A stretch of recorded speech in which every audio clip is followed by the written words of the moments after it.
रतन टाटा कौन थे, कॉरपोरेट जगत में उनका क्या योगदान है और आने वाली पीढ़ी उनकी जीवन यात्रा से क्या सीख ले सकती है। आइए ये सब जानें इस पॉडकास्ट में। भारत उद्योग जगत के एक ऐसे दिग्गज दूरदर्शी व्यक्ति के निधन पर शोक मना रहा है, जिनका जीवन व्यापार की सीमाओं से परे गया और जिन्होंने अपनी विनम्रता, समाज को बेहतर बनाने की अपनी अटूट प्रतिबद्धता और दयालुता के कारण कई लोगों को अपना मुरीद बना लिया था। रतन टाटा, जिनके निधन से एक महत्वपूर्ण काल का अंत हो गया, सिर्फ एक उद्योगपति ही नहीं थे। वे भारत की आकांक्षाओं, लचीलेपन और नैतिक नेतृत्व यानी एथिकल लीडरशिप के प्रतीक थे। 86 वर्ष की आयु में टाटा जी का निधन होना देश के कॉरपोरेट परिदृश्य में एक गहरा खालीपन छोड़ गया है और वैश्विक व्यापार के इतिहास में एक गहरी जड़ों वाली विरासत अंकित हो गई है। रतन टाटा जी की यात्रा असाधारण विरोधाभासों से भरी रही। विशेषाधिकार प्राप्त परिवार में जन्मे रतन टाटा ने परिवार के नाम की शोहरत पाकर उसके दम पर आराम करने का नहीं सोचा, बल्कि इसके बजाय उन्होंने टाटा ग्रुप को, जो 1868 से भारतीय उद्योग की आधारशिला है, उसे अज्ञात क्षेत्रों में ले जाकर उसका मार्गदर्शन किया और उसके नाम को फिर से परिभाषित करने का प्रयास किया। उनका नेतृत्व ऐसे महत्वपूर्ण समय पर आया जब 1990 के दशक के शुरुआत में भारत में आर्थिक उदारीकरण हुआ, जिसने देश को वैश्विक बाजार के लिए खुलने का अवसर दिया। उनके नेतृत्व में टाटा ग्रुप ने विदेशों में नए व्यापार जोखिम यानी कि बोल्ड वेंचर्स शुरू किए, जो उनके महान दृष्टिकोण के प्रतीक थे।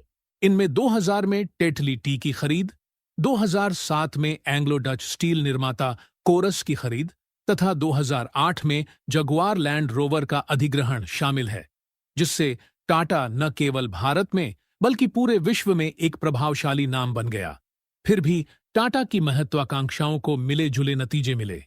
टाटा ग्रुप को वैश्विक बनाने के उनके प्रयासों को आर्थिक संकटों, अल्पनिवेश यानी अंडर इन्वेस्टमेंट और बाजार की गतिशीलता में परिवर्तन से चुनौती मिली।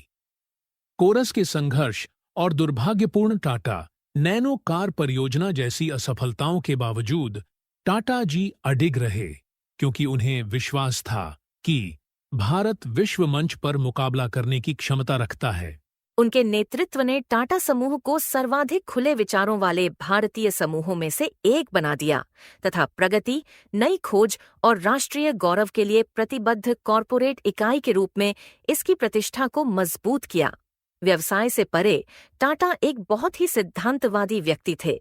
उनकी विनम्रता, ईमानदारी और परोपकारिता की प्रशंसा की जाती थी। बेहिसाब दौलत और फिजूल खर्ची की इस दुनिया में टाटा जी इस सबसे दूर थे। वे चुपचाप अपने प्रभाव का उपयोग बेहतर और अच्छे के लिए करते थे। उन्होंने स्वास्थ्य सेवा और शिक्षा से लेकर पशु कल्याण तक अपने दिल के करीब के मुद्दों का समर्थन किया, जिसमें टाटा मुख्यालय में आवारा कुत्तों को शरण देने की अनुमति देना भी शामिल है। कॉरपोरेट उत्तरदायित्व में उनका विश्वास मुनाफे से कहीं आगे तक विस्तारित था। यह समाज के प्रति उनकी गहरी कर्तव्य की भावना से कूट कूट के भरा था।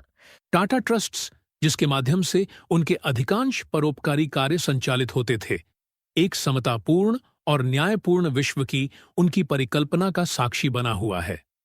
टाटा का व्यक्तिगत जीवन शांत और गरिमा से भरा था।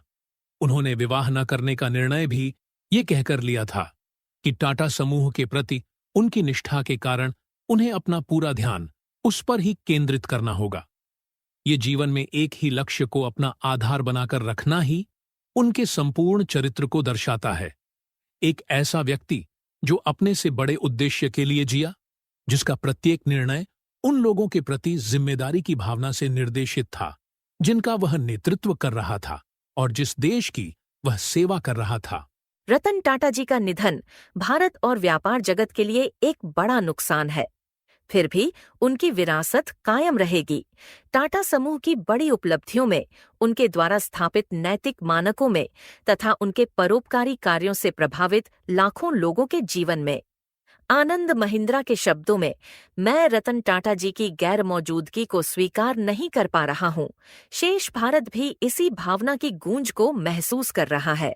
भारत उन्हें न केवल उनकी उपलब्धियों के लिए याद रखेगा, बल्कि उस शांत गरिमा के लिए भी याद रखेगा जिसके साथ उन्होंने जीवन जिया और टाटा ग्रुप का नेतृत्व किया।